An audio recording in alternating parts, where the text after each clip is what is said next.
The iconic anime Fullmetal Alchemist, Brotherhood, commemorates its 15th anniversary since it first aired in Japan.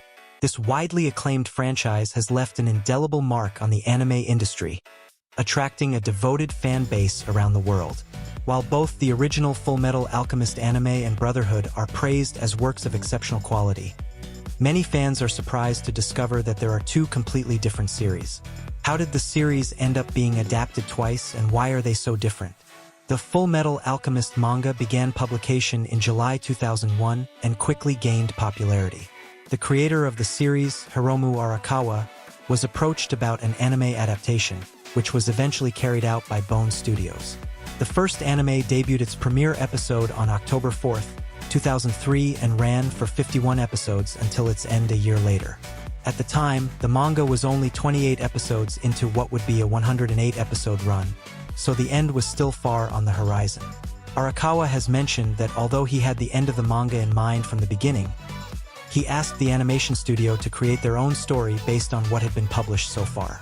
In an interview for New Type USA in 2006, Arakawa said that he saw little point in having one story in different media if everything is exactly the same in all versions.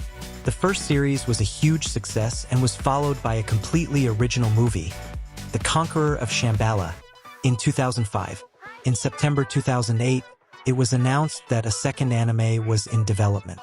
This second series, now known as Fullmetal Alchemist, Brotherhood, was produced by Bone Studios once again and was intended to be a faithful adaptation of the manga.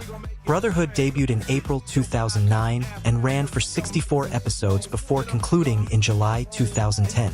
Although some fans were concerned at the time that the manga was not yet finished, Bone Studios assured that the final episodes were already in production and that the series would end in the same manner as the manga. Brotherhood was a critical and commercial success and was popular enough to get an original anime movie, known as The Sacred Star of Milos, which debuted in Japan in July 2011. The reason there are two versions of Fullmetal Alchemist is simple. It's so popular, it deserves it. The manga was popular enough to create an anime so early in its run that it had to create an original ending, and then that anime was popular enough to spawn movies of its own. It's only natural that Fullmetal Alchemist would be adapted again once the manga was almost finished, especially since the two had diverged so much.